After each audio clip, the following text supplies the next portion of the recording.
Good morning. Many thanks for inviting me to speak to this panel. My name is Megan Dennis. I'm the property curator at Blickling Estate, and today I'm going to speak around redefining collections, tangible and intangible heritage at Blickling Estate. For those of you who don't know, Blickling is a National Trust property in North Norfolk. It's very close to the market town of Aylsham. It's a very large estate, mostly made up of tenanted farms, but we also have a landscape park, ornamental and practical gardens, all set around this beautiful Jacobean mansion that was built in 1627 and is on the footprint of an earlier building where Anne Boleyn was born.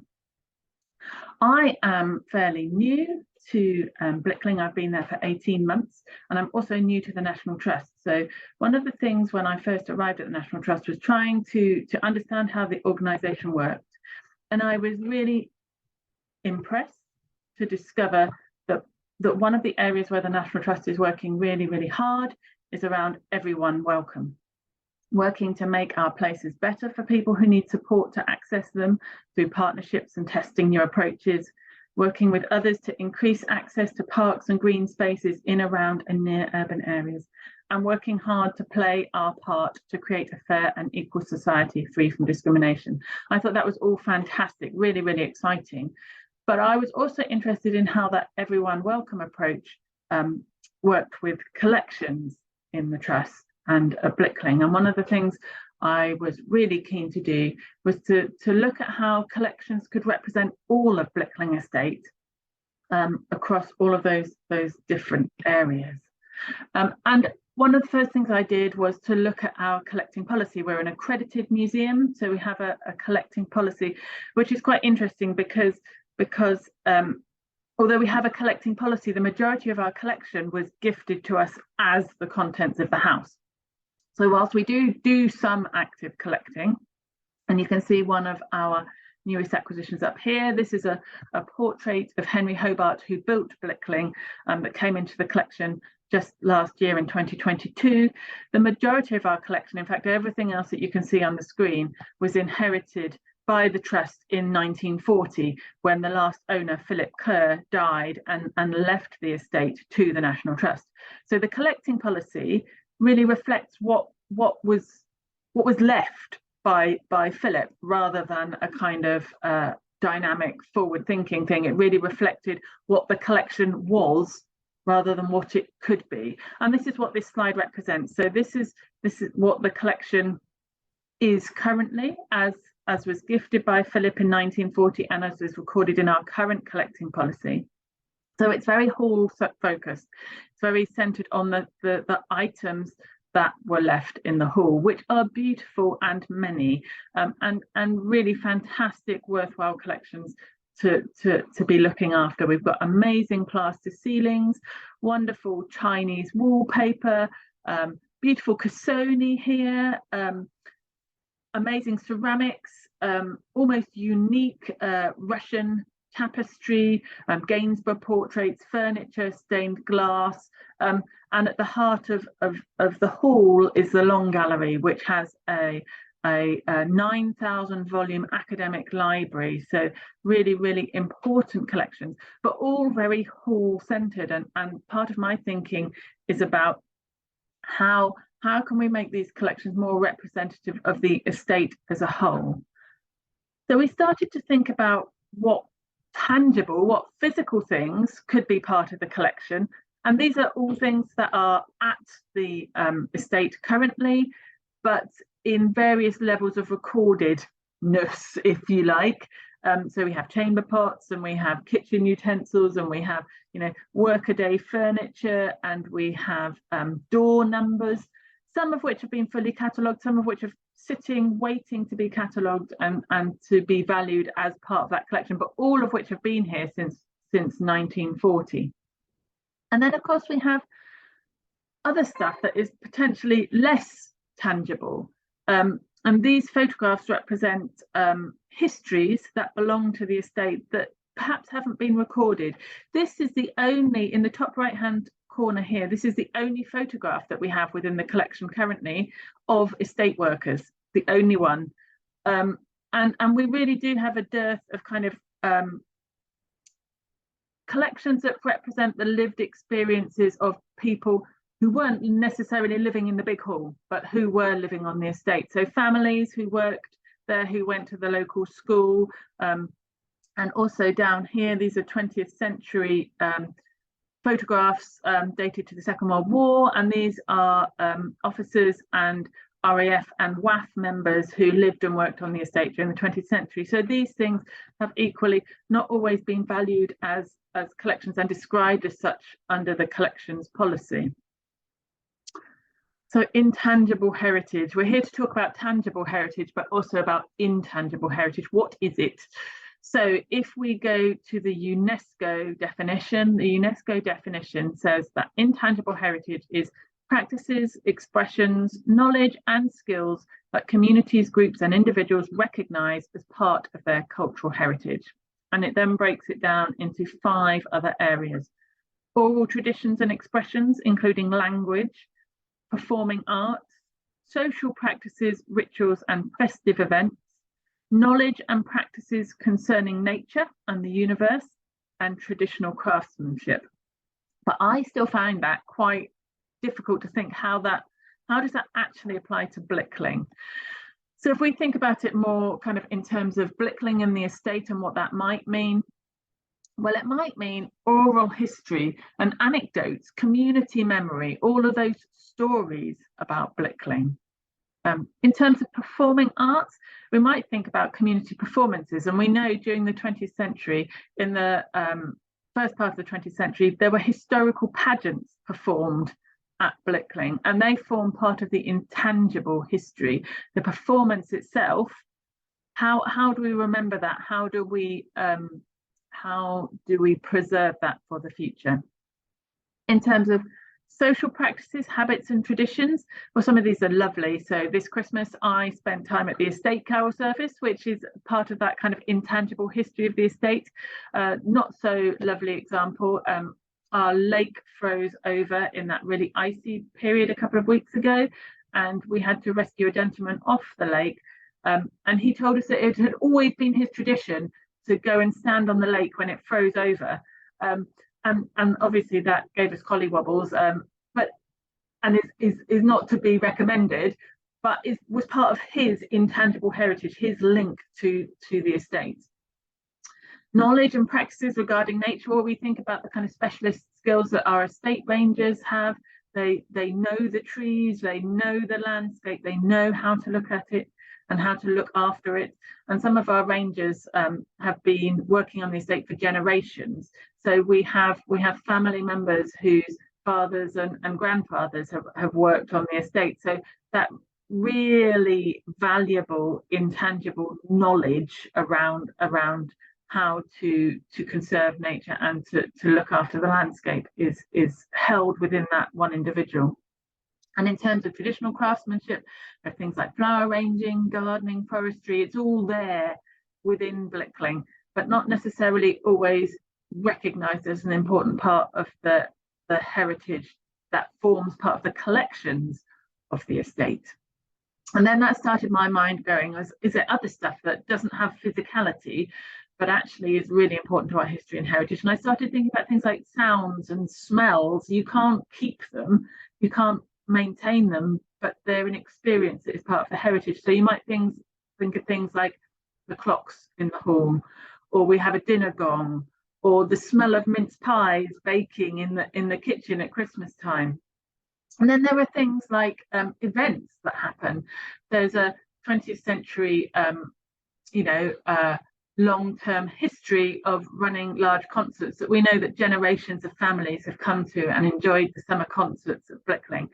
Now, when does that, they've been running for 10, 20 years, when does that become part of the heritage that we need to look after and to remember and to preserve for future? I'm going to talk a little bit more detail about some projects that we've been doing over the last year to test some of these ideas, to look at how we might collect and respect and preserve some of these more intangible elements. And what you can see in front of you now is one of our treasure crowns. Back in 2022, we worked with local communities to ask them what they treasured about Blickling, what was special and important and needed to be preserved for them. And the crown that you can see in front of you here is being created by people who live on the estate now. And it was created with a local artist who lives in one of the cottages on the estate. And this is one of a series that we made with a variety of different communities, really trying to understand what Blickling means to them, why it's important, and what its significance is. So we made these wonderful crowns, but we also made a series of videos that explore in depth with just a few individuals what Blickling means to them and what intangibly is it about the estate that is so special and needs preserving. I'm just going to share that with you now.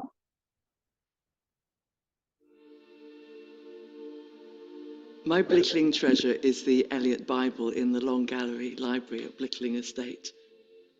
The Eliot Bible was created by a Puritan missionary called John Eliot, who went to live in Salem, Massachusetts in the 17th century. The Bible is a phonetic translation of the Wampanoag language in order to help with his missionary work in North America. The Eliot Bible makes me feel full of hope of all that the church has done and is doing through the generations. But it also makes me feel really connected. I can't read the words, but I know that I'm connected to other people speaking other languages, knowing that I'm reading the same words. The Eliot Bible is my chosen treasure here at Blickling Estate, and I just want to encourage all of you to discover your own treasure here, whatever that may be.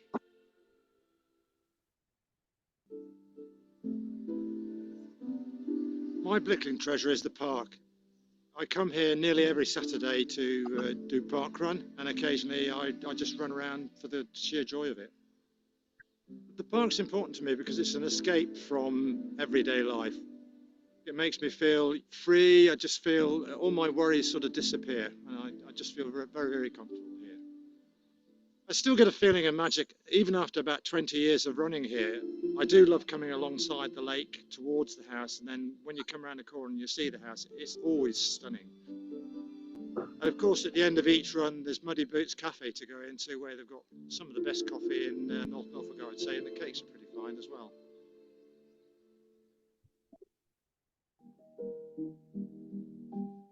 My Blickling treasure is the staircase and red carpet. When I was 8 years old, I came here with the Reef and Church Choir to sing carols for the RAF. I was next to my mother because she was teaching me to sing alto. My brother was with the men learning to sing tenor, and the conductor was my father. It's the only memory I have of all 5 of us together, and I was lucky to have the upbringing I had. I've been actually volunteering in the house about 16 years and in the garden about 3 before that. It's always been a part of my life, really.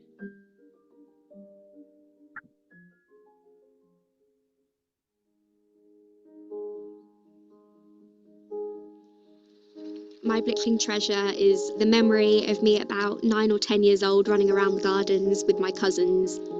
It's important to me because I got to spend a lot of time here with my family, so it makes me very happy and I feel quite nostalgic about the place. But it also sparked my interest in history, and it's one of the reasons why I started studying history now. Blickling is very interesting in its connection to our colonial history. It's got quite specific links with India, as there are quite a few items and objects here that have an Indian link. And I also have a family who are Indian, and that's why I'm really interested in doing the research here and connecting Blickling to India. So I kind of feel like I've come full circle in that I spent my childhood here and I made lots of memories here as a child, and now I'm studying Blickling, but in a new and kind of different way to how I would have seen it as a child, but also how it's been presented in the past.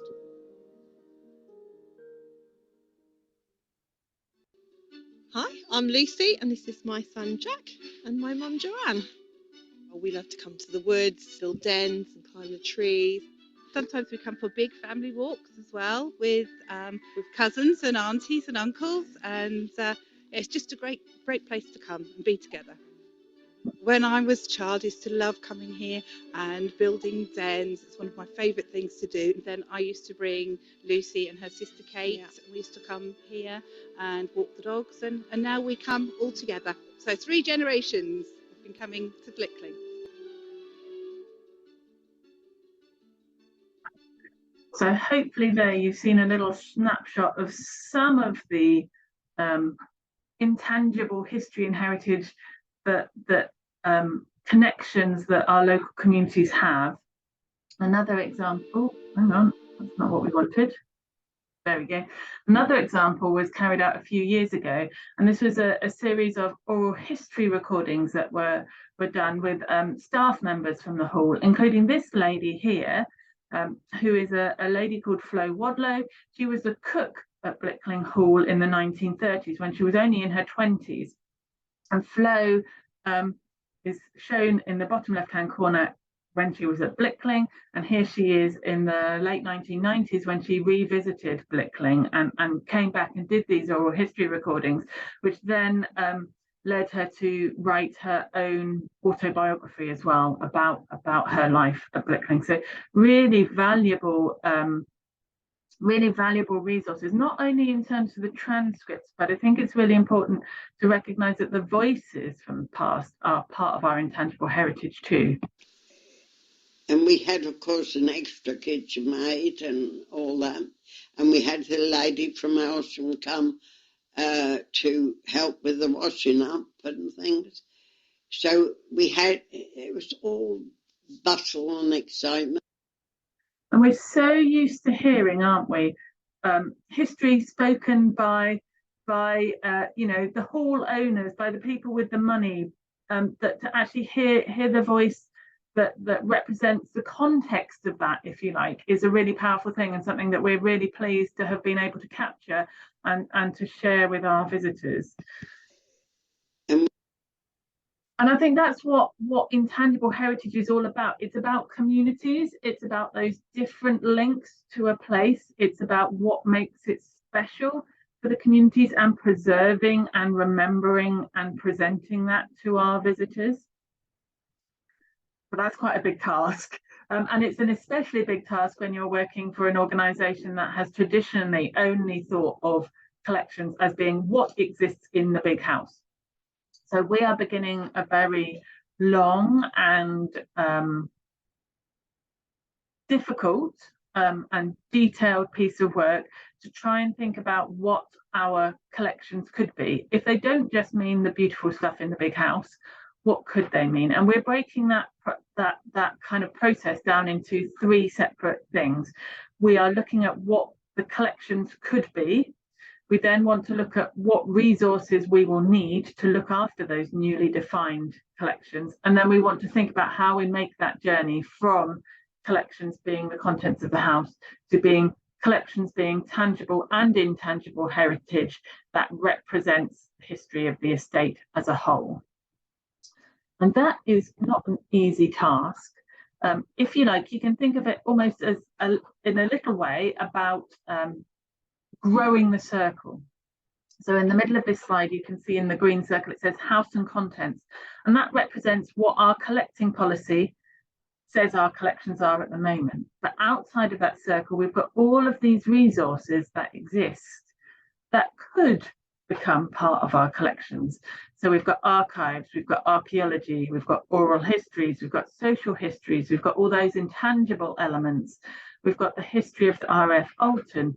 We've got National Trust histories. So the estate has been owned by the National Trust since the 1940s. So when does that early National Trust stuff become part of our collection, become part of the heritage that we take ownership of and we look after and we share? We also, with a very large estate, have an enormous number of estate buildings and their fixtures and fittings as well, which again are outside of our current collecting policy, but actually are part of the history and heritage of the estate and could become part of our collection. So all of these things around the outside could become part of of what we view as collections, and if they do, what does then that mean for us, for our resources? So that's what this slide depicts. If we're then going to say all of that stuff we now need to look after, what does that mean? How do we make that work in terms of human resources? What skills and knowledge do we need to have in terms of physical resources? What space do we need? How many boxes do we need to order? What racking do we need? Have we got enough space under cover? Do we need specialist oral history equipment? Do we work in partnership with other groups? All of those kind of very practical elements become part of that resource assessment in order to take that journey from collections being this very limited house orientated stuff to a much broader picture. What does that need?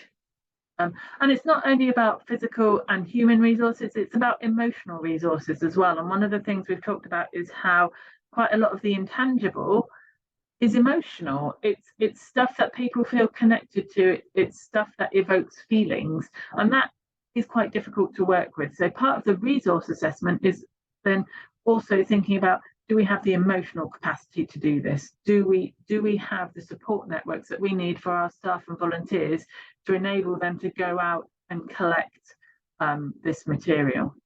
So thinking about resources in a very rounded way, and then using those two assessments, the collections assessment, what could we call collections, and the resources assessment, what do we need to think of those things as collections and to treat them as such, and then moving on to using those to create a forward plan. To think, how do we travel from collections is stuff inside the house to collections is stuff that represents Blickling Estate's history? And this slide says it all. It's a marathon, not a sprint. It's absolutely not going to be something that you do in a 2-year project. It's a cultural change. It's a shift, not only for Blickling, but also for the trust as well. And that's why we're taking our time with it. That's why we're trying to think about all the implications and how we manage that process in a way that supports us and the resources that we have to do it properly and in a way that's fully embedded, so that it doesn't happen for a few years and then all fall apart. Really, really important that we take our time to do it properly. And hopefully at the end of it, we have expanded that circle. So we've gone from the collections being the house and its contents to something that is much more broad, much more diverse, but considered in the way that we use our resources. And we've managed that process in a way that's set up a sustainable method for retaining and preserving and presenting all of those diverse collections to our visitors. So hopefully I've shared a little bit of the journey that we are just beginning, and I'm really hopeful that through speaking at this conference I'll be able to make connections to other people who are doing similar types of work, and we can all share ideas and thoughts and processes. But I wanted to leave you with a few tips, some things that I have found really valuable as we're just starting this journey to start to think about the intangible. The first one is to work with communities and to really engage them in the process. So what do they value and want to preserve? Don't go in with set idea about what you think intangible heritage for your site might be. Just go out there and ask people, because you're likely to get all sorts of different responses, and you need to be ready for preserving and presenting varied different thoughts, some of which you might not agree with. My second tip is take your time to consider all the implications and to find the best way forward. So that's where we are at the moment. We're kind of stopping and thinking and assessing and looking at what we can actually manage and finding the best way to go about it. And my third one would be to think outside of the box. So some of this needs to involve new ways of working. How do you preserve a smell? How do you preserve a sound? How do you preserve a memory? How do you present a feeling? It's all quite new and difficult. So learn from other people who've done it before. Think outside of your usual museum parameters and try new things. And the last tip I have is to work hard to explain and take people with you. So it's really important that you're not doing it by yourself. everyone understands what you're doing and why you're trying to do it and supports you. Because without that support network, it's going to be really, really difficult to push through the cultural change that you need. So work hard to explain what you're doing, why it's important, and take people with you. Thank you so much. I'm really looking forward to our panel discussion, and I hope you've enjoyed my brief presentation.